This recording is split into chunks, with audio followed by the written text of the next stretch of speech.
Kinabukasan, makikitang magkasamang naglalakad sa bayan sina Van at Art. Habang naglalakad, napansin ni Van na matagal na ring nasa nayon si Art. Tinanong niya kung balak ba nitong manatili roon ng tuluyan. Nag-atubili si Art bago sumagot.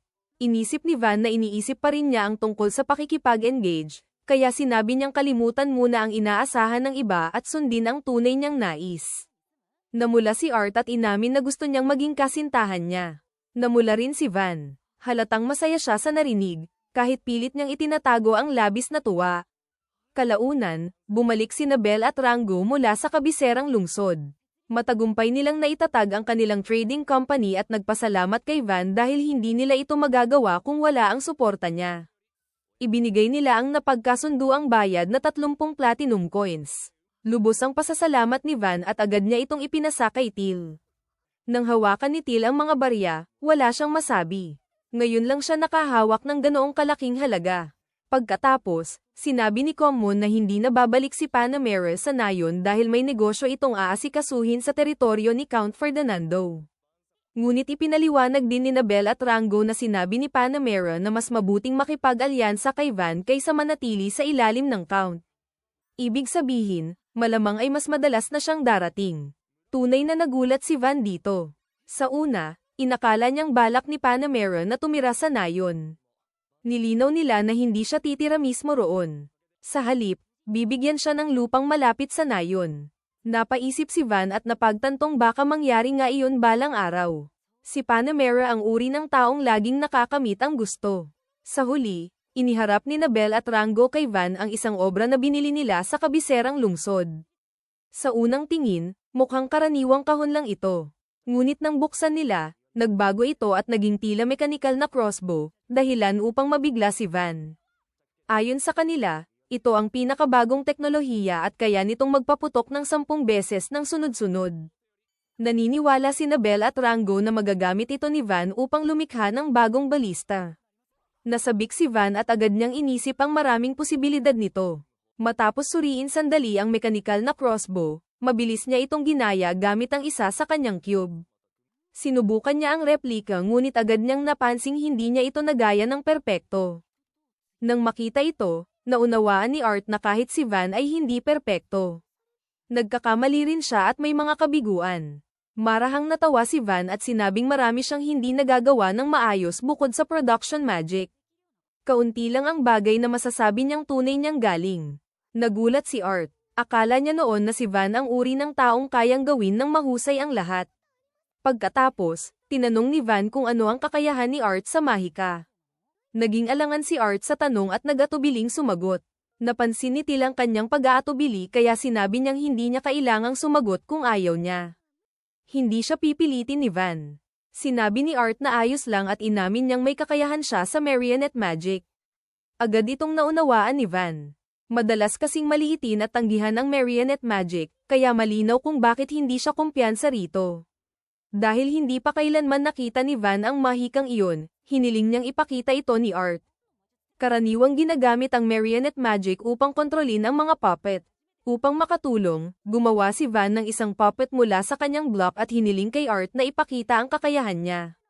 Ginamit ni Art ang kanyang mahika at pinagalaw ang puppet na para bang may sariling buhay. Lubos na namangha si Van. Agad niyang niyakap si Art dahil nakita niya ang malaking potensyal ng kapangyarihan nito. Napansin din iyon ni Till. Dahil alam niyang mahusay si Art sa pagpapagalaw ng mga puppet ng elegante, iminungkahi niyang magdaos ng maliit na puppet show para sa mga taga-nayon. Naniniwala siyang magugustuhan iyon ng lahat. Idinagdag din niyang maaaring gumawa si Van ng puppet gamit ang Mayet Hill aura na natagpuan ni Art noong isang araw. Gayunpaman, nag-alinlangan pa rin si Art. Sinabi niyang hindi ginawa ang kanyang mahika upang magpahanga ng iba. Marahang ipinaliwanag ni Van na minsan ay ganoon din ang naramdaman niya. Tinawag pa nga siyang kabiguan ng kanyang ama dahil sa production magic niya. Ngunit ang parehong mahikang iyon ang nagbigay sa kanya ng kakayahang tulungan ang nayon at maghatid ng saya sa mga tao. Sa wakas ay may mahalagang naunawaan si Art.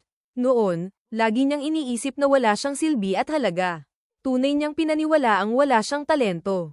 Ngunit nang makita niyang minsan ding dumaan si Van sa parehong pagdududa at nagpatuloy pa rin, nagsimula siyang magbago ng pananaw. Sinabi niya sa sarili na kung nalampasan ni Van ang kanyang pag-aalinlangan at nagtagumpay, kaya rin niyang gawin iyon. Sa unang pagkakataon, naramdaman niya ang munting apoy ng paniniwala sa sarili. Pagdating ng gabi, nagtipon ang mga taga-nayon sa plaza. Tahimik silang nag-uusap-usap, naguguluhan kung bakit sila tinawag. Walang nakakaalam sa nangyayari. Lumabas si Van at inanunsyo na magsasagawa si Art ng palabas para sa lahat. Isang puppet na kasing laki ng tao ang dinala at inilagay sa harap ng karamihan. Huminga ng malalim si Art at sinimulang gamitin ang kanyang mahika. Dahan-dahan niyang pinababa at pinabaw ang puppet. Nang makita ito ng mga taga-nayon, agad nilang nakilala ang uri ng mahikang ginagamit niya, marionette magic. Naalala ng ilan na noong nakaraan, may ilang tao ring gumamit ng ganitong mahika upang atakihin ang royal family. Kumalat ang mga bulong-bulong sa paligid. Narinig ito ni Art at agad niyang inisip na hinuhusgahan siya ng mga tao. Agad napansin ni Van ang kanyang ekspresyon. Alam niyang labis na nahihiya si Art at nag-aalala sa tingin ng iba pagkatapos ng palabas. Pakiramdam niya'y nakasilid siya sa mga matang handang humusga. Sandali, napag-isip-isip niyang tumakbo, ngunit sa halip, pinatatag ni Art ang sarili. Pinagsama niya ang tapang at ipinagpatuloy ang palabas. Maayos niyang ginabayan ang puppet sa sayaw. Halos mukhang buhay na ang puppet habang sinusunod ang kanyang mga galaw. Tahimik na nanood ang karamihan. Ang dati walang buhay na katawan ay gumalaw ng maganda, tila may sariling kaluluwa. Muling namangha si Van sa kapangyarihan ng marionette magic. Kayang buhayin ng mahikang ito ang mga bagay na hindi kayang gumalaw ng mag-isa. Nang matapos ang sayaw, dahan-daang hinarap ni Art ang mga tao. Inasahan niya ang pagbibintang at pang-iinsulto. Ngunit, hindi iyon ang nangyari. Pumutok ang masiglang palakpakan ng mga taga-nayon. May ilan pang sumigaw na sana'y ipakita niya muli ang palabas. Lumapit si Van at sinabi na nagawa niya ito. Nawala ang takot na matagal niyang dala. Napuno ng emosyon, tumakbo si Art at niyakap siya, nagpasalamat. Sinabi niya na tinulungan siya ni Van na maunawaan ang mahalagang bagay, matagal na niyang taglay ang lakas na iyon, kailangan lang niya ng taong magpapakita sa kanya. Kinabukasan, bumalik si Panamera mula sa Royal Palace. Matapos makipag-usap sandali kina Art at Van, nagulat siya. Kitang-kita ang pagbabago ni Art mula noong huli nilang pagkikita. May bagong kumpiyansa sa kanya, malinaw na positibo ang impluwensya ni Van sa kanyang paglago. Tinanong ni Panamera si Van kung anong paraan ang ginamit niya para sa ganitong pagbabago. Maikli lang ang paliwanag ni Van, hindi kailanman kulang sa talento si Art. Kulang lang siya sa tiwala sa sarili. Ang ginawa lang niya ay tulungan si Art na makita kung gaano kahalaga at makapangyarihan ang kanyang mahika. Namangha si Panamera sa sagot na iyon. Ngunit agad niyang naalala ang tunay niyang dahilan sa pagdating. Sinabi niya kay Van na magluhod, sapagkat dumating na ang kanyang kamahalan. Agad namang lumuhad si Van. Ipinakilala siya kay Dino, hari ng Scuderia, kasama ang Chancellor ng hari, si Aperta. Ipinaalam ni Haring Dino kay Van na opisyal na siyang binigyan ng titulong Baron. Kasama na siya sa mababang antas ng Maharlika. Payo ng hari na maglingkod siya ng tapat sa bayan at laging kumilos para sa kapakanan ng bansa. Bukod dito, narinig ni Dino na natuklasan ni Van ang isang dungeon sa lugar at magpapadala siya ng sinuman upang siyasatin ito.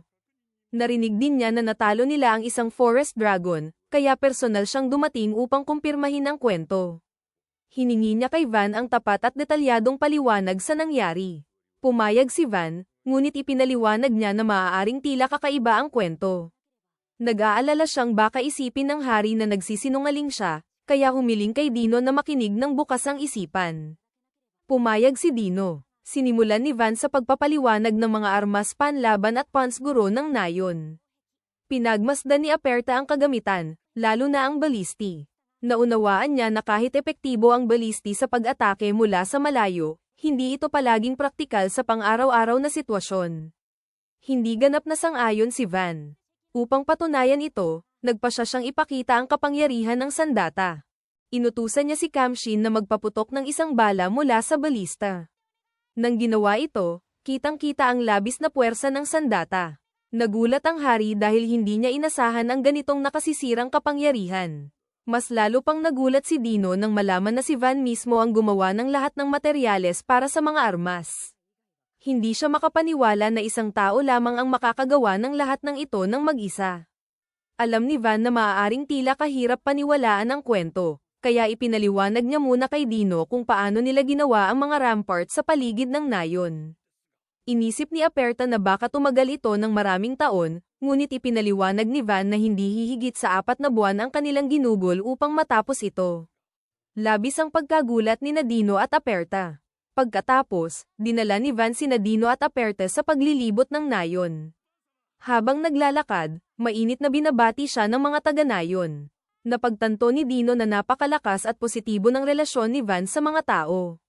Mas lalo siyang namangha nang makita ang isang ilog na puno ng palo. Ang mga ito ay napakabihirang species at bihirang makita ng marami sa isang lugar. Ipinagpatuloy nila ang kanilang paglilibot. Ipinakita ni Esparta kung paano niya ginagamit ang Earth Magic upang makagawa ng matibay na pundasyon para sa pader. Pagkatapos, ginamit ni Van ang kanyang Production Magic upang gawing matibay at matatag na rampart ang estruktura. Namangha si Dino at Aperta sa ipinakita. Kalaunan, nalaman nila at Esta na dumating na ang hari ng bansa, kaya agad siyang pumunta upang magbigay galang. Bilang tanda ng kanilang pagkakaibigan, inialay niya ang isang piraso ng Orichalcum. Nagulat ang lahat ng nakakita dahil hindi ito ordinaryong metal, kilala ito bilang metal ng mga Diyos. Kung magiging espada, aabot ang halaga nito ng daan-daang platinum coins.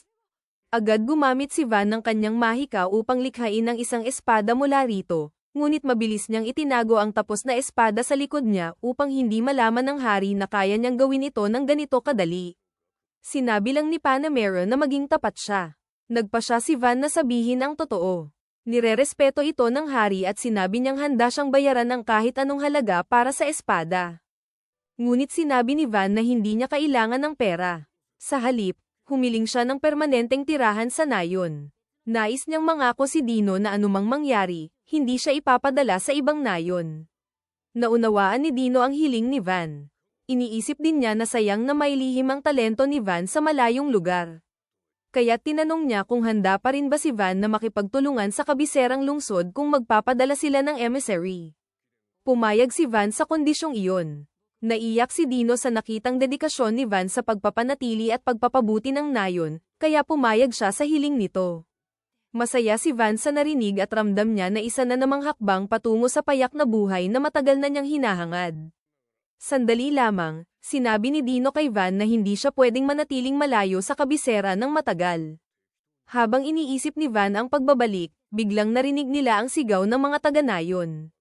Sabi nila, may dragon na papalapit sa nayon. Agad iniutos ni Van sa lahat na pumunta sa depensa at ihanda ang mga adventurer. Pumayag din si Panamera na tumulong, na nagpataas ng kumpiyansa ni Van na kaya nilang harapin ang sitwasyon. Bigla namang lumipad ang dragon patungo sa kanila sa dramatikong paraan. Lahat ay nakatingala sa langit, iniisip kung ano ang susunod nilang gagawin.